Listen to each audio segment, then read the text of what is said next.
Hello दोस्तों, स्वागत है आप सभी का। आज के इस वीडियो में एक कुंडली के ऊपर एनालिसिस करेंगे और एनालिसिस के अंदर एक तरफ दशाओं को भी समझने की कोशिश करेंगे और सवाल ये था कि लाइफ किसी तरीके से सर्जरी की तरफ बढ़ रही है तो क्या वो होता हुआ नजर आता है। देखिए, जो ये कुंडली आपके सामने है ये 3 नंबर से बन रही है। सबसे पहले इस कुंडली के अंदर बने हुए स्टैटिक योग को समझिए। क्योंकि कुंडली 3 नंबर से बन रही है तो जो राशि के स्वामी है बुध, जो कि हेल्थ को रिप्रेजेंट करेंगे, वो 12th हाउस में जाके बैठे हुए हैं और 12th हाउस के लॉर्ड के साथ बैठे हुए हैं। ऐसी कंडीशन में अगर हम कहें तो बुध और शुक्र का एक संबंध है। ये बहुत क्लोज संबंध नहीं है क्योंकि बुध जो है वो 17 डिग्री पर है, जबकि शुक्र जो है वो 9 डिग्री पर है। दोनों के बीच में डिग्री का डिफरेंस तो बहुत ज्यादा है, लेकिन दोनों ही ग्रह एक टेरिटरी, एक ही भाव को शेयर कर रहे हैं। इसका मतलब कि यहां पर किसी ना किसी तरीके से आपके फर्स्ट हाउस, आपके फिजिकल बॉडी, आपके हेल्थ का संबंध 12th हाउस से हो रहा है।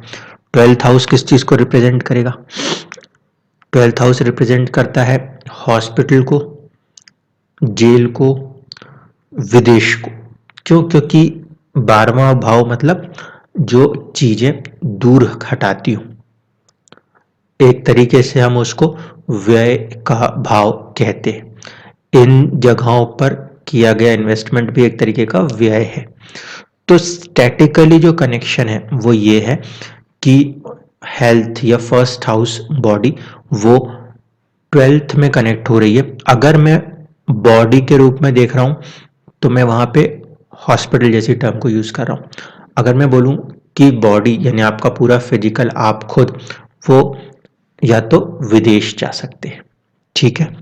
दूसरा कि फर्स्ट हाउस का मिड पॉइंट लॉर्ड, तो फर्स्ट हाउस के अंदर 10 डिग्री पर हमें मिलता है आद्रा नक्षत्र, उसके स्वामी हुए राहु।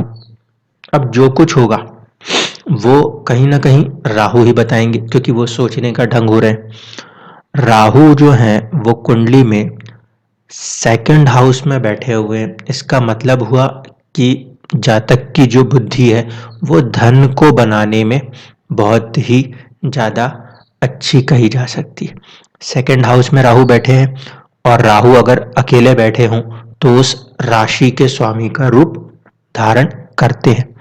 इस वजह से यहाँ पे हम ऐसा कह सकते हैं कि चंद्रमा का रूप धारण किए हुए राहु खुद 2nd हाउस में बैठे हैं।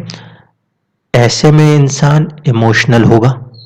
दूसरी चीज, क्योंकि वो संचित धन का भाव है, इसीलिए संचित धन को लेकर कहीं ना कहीं एक थॉट प्रोसेस या फैमिली मेंबर्स को लेकर एक थॉट प्रोसेस हमेशा रहेगी। और राहु होने के कारण आपका जो है सोचने का जो ढंग होगा बहुत ही ज्यादा क्रिएटिव होगा, बहुत ज्यादा थॉटफुल होगा। इतनी चीजें तो लगन कुंडली के ऊपर ऊपर समझ में आ गई। अब मुझे इन दो के साथ तीसरी चीज जो जोड़नी है वो है दशा। देखिए, दशा आपके ऊपर जो चल रही है वो है गुरु की महादशा। गुरु की महादशा में शनि की अंतरदशा, और शनि की अंतरदशा में ऑलमोस्ट अभी का जो समय चल रहा है तकरीबन नवंबर तक, तो उसमें फिर से गुरु की ही प्रत्यंतर दशा बन जाएगी।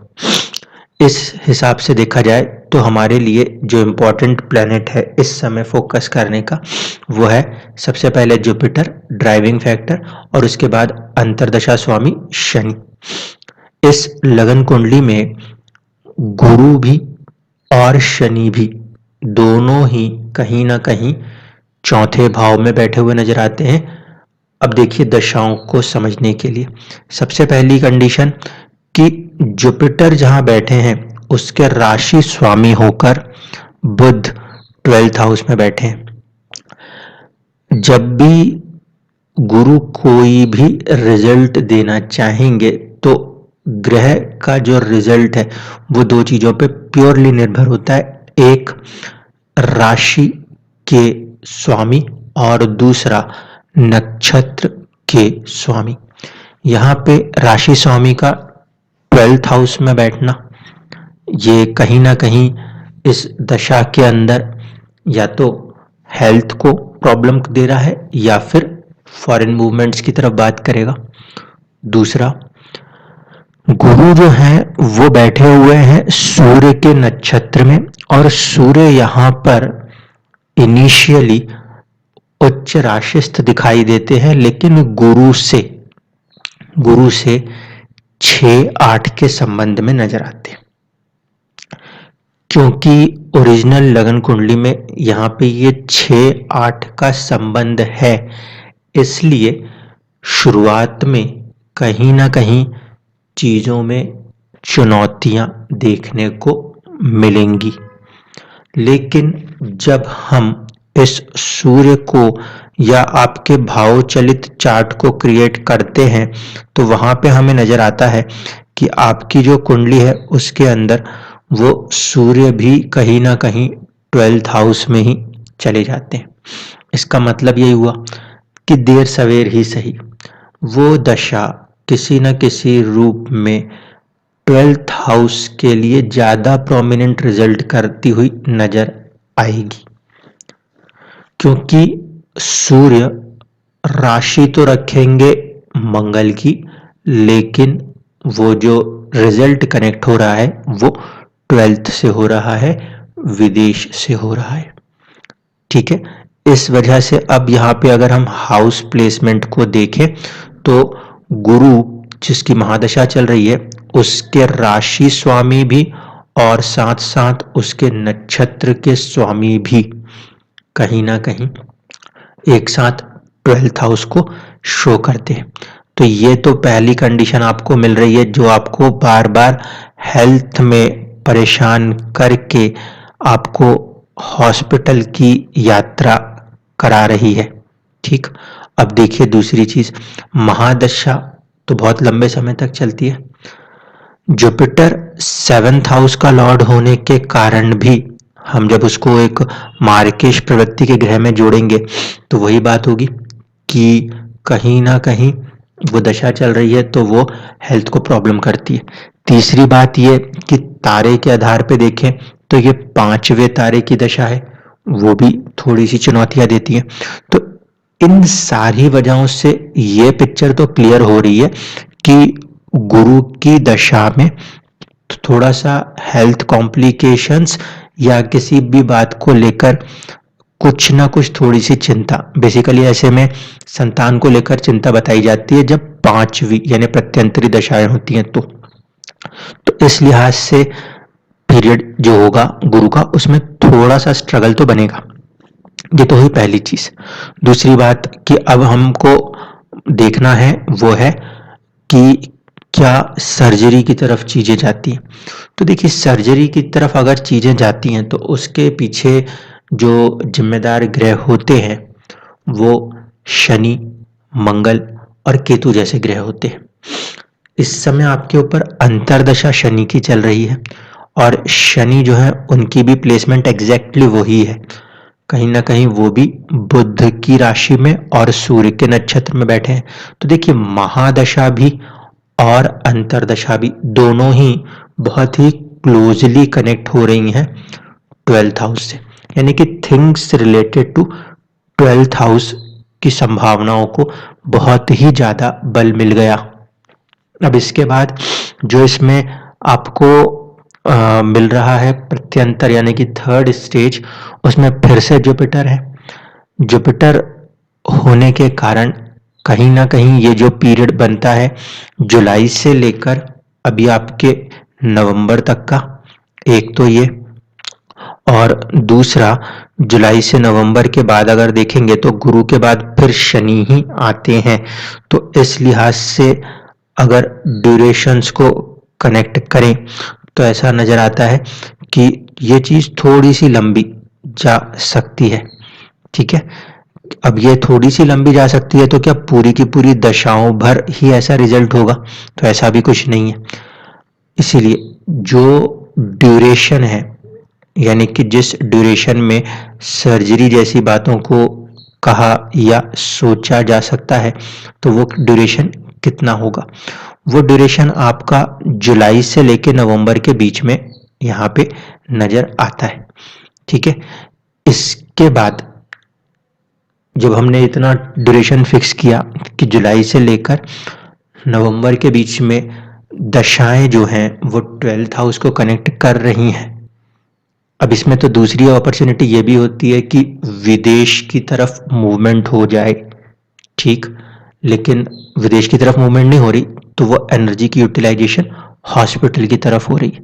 लास्ट जो चीज है कि ये कब तक हो सकती है, तो अब उसको देखिए। मैंने आपको हमेशा कहा था कि जो फर्स्ट हाउस का मिड पॉइंट लॉर्ड है उसके ऊपर जो चीज बीत रही होगी वही हमें हमारे जिंदगी के अंदर नजर आ रही होगी।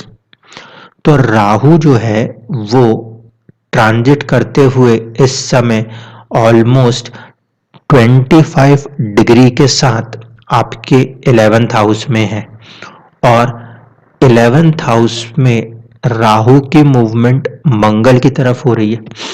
मंगल जो है वो ऑलमोस्ट 20 डिग्री के हैं। हमारा कंजंक्शन का जो रूल है वो यही मानते हैं कि जब कोई ग्रह 5 या 3 डिग्री में क्लोज आता है तब वो अपने किसी इवेंट्स को कनेक्ट करता है। इस हिसाब से अगर देखा जाए तो जिस समय ये राहु मंगल के करीब आ रहे हैं, आपके जन्म के समय का जो मंगल है वो 20 डिग्री के बैठे हुए हैं। इस समय राहु 25 डिग्री पे सेम नक्षत्र में बैठे, तो ये 5 डिग्री की जो मूवमेंट है उसको करना है उन्हें। और उसके अंदर कहीं ना कहीं, क्योंकि मंगल किस चीज को रिप्रेजेंट करता है? मंगल रिप्रेजेंट करता है सर्जरीज को, तो वो फॉर्मेशन जो है वो इस समय आपको बनती हुई सी दिखाई देती है। अब मेन चीज यही है कि सीवियरिटी का लेवल क्या होता है। तो देखिए, सीवियरिटी का लेवल ये होता है कि अगर कहीं पर भी हम ऐसा देखें कि 7th हाउस का लॉर्ड शनि हो या मंगल हो, या 2nd हाउस के लॉर्ड के रूप में आपको शनि या मंगल मिलते हो, या फिर 12th हाउस के लॉर्ड के रूप में शनि या मंगल मिलते हो, तो उस कंडीशन में जब हम किसी सर्जरी को देखते हैं तो वहां पे हम कहते हैं कि वो क्रिटिकल सर्जरीज हो सकती है। इट्स जस्ट लाइक कि आईसीयूज तक की कंडीशन बनती हो। लेकिन अगर सौम्य ग्रह जैसे कि गुरु, चंद्रमा, शुक्र, ये ग्रह अगर किसी चीज में कमांड संभालते हैं तो ऐसे समय पर जो सर्जरीज होती हैं वो इस लेवल की होती हैं जहां पे कि एक तरीके का प्री प्लांट सर्जरी हो रही हो। तो आपकी जो अंतरदशा है वो शनि की है। शनि जो है वो कनेक्ट या ड्रिवन किससे हो रहे हैं? अगर डिग्री से देख लिया जाए तो शनि के पीछे गुरु है, 9 डिग्री के शनि और 7 डिग्री के गुरु। 7th हाउस का लॉर्ड जुपिटर वो शनि को फोर्स कर रहा है। इस वजह से यहाँ पे सर्जरीज की संभावनाएं बनेंगी, लेकिन उतनी हैवी क्रिटिकलिटी की संभावना नहीं है। शनि ना सिर्फ कि आपके कुंडली में 8th हाउस के लॉर्ड है बल्कि 9th के भी लॉर्ड है, एक चीज। दूसरी चीज ये कि शनि जो है वो 8th हाउस में ही गोचर कर रहे हैं जहां पे कि ये चीज पॉजिटिव मानी जाती है। इसीलिए 6 महीने यानी कि अभी से लेकर जनवरी तक अगर किसी की तरह की सर्जरी होती भी है आपके साथ तो वहां पे भी आप सेफ साइडेड ही हैं, इसलिए आपको उसमें भी बहुत ज़्यादा परेशान होने की ज़रूरत नहीं पड़ेगी। मेन चीज़ इसमें यही है कि जैसे राहु मंगल को कनेक्ट करेंगे उस पर्टिकुलर ड्यूरेशन के अंदर कहीं पे आपको सर्जरी होती हुई नज़र आ सकती है। अब अगर उस टाइम स्पैम को कोशिश करें निकालने की, तो उसके लिए हमें ज़रूरत पड़ेगी डिग्री क्लोजनेस की। तो डिग्री क्लोजनेस को कैच करने की कोशिश करते हैं एक बार। अगर डिग्री क्लोज करने की कोशिश करें तो सबसे पहले आपकी जो कुंडली है, ये आपकी राशि कुंडली बनती है, और ट्रांजिट के हिसाब से अगर मैं देखूं तो अभी हम जुलाई से लेकर सितंबर में चलते हैं। सितंबर में आने पर आपका जो राहु है वो तकरीबन 20 डिग्री का होता है। तो इस हिसाब से अगर कहा जाए तो ऑलमोस्ट जो आपको अगर सर्जरी होनी है वो सितंबर और अक्टूबर के आसपास जाके प्लान होगी, ठीक है, क्योंकि वहां पे बहुत ही क्लोज 20 डिग्रीज हमें मिलते हुए नजर आते हैं। तो आई थिंक कि या तो अगस्त एंड कह लीजिए या फिर सितंबर के आसपास, वो क्योंकि बिल्कुल क्लोज डिग्री है, वहां पे आपको ये इवेंट्स देखने को मिल सकती हैं। कहीं पर भी बहुत ज़्यादा अपने आप को नर्वस करने की ज़रूरत नहीं है, क्योंकि सिर्फ वो एक ट्रांजिट है जो वहां से इन चीज़ों को करवाते हुए जा रहा है। दूसरी चीज़ ये कि प्रॉब्लम गले के अंदर क्यों हो रही है, तो इसके जवाब को समझ लीजिए। जो ये 2 नंबर की राशि है जो 12वें घर में लिखी है, ये बेसिकली आपका जो नेक एरिया है उसको कंट्रोल करती है। इस वजह से प्रॉब्लम आपको नेक एरिया में आ रही है और सर्जरीज की तरफ हाँ थोड़ा सा ये ड्यूरेशन जाता हुआ नजर आता है। ड्यूरेशन जो होगा क्लोजली वो अप्रॉक्स सितंबर के आसपास कहीं पर हो सकता है। धन्यवाद।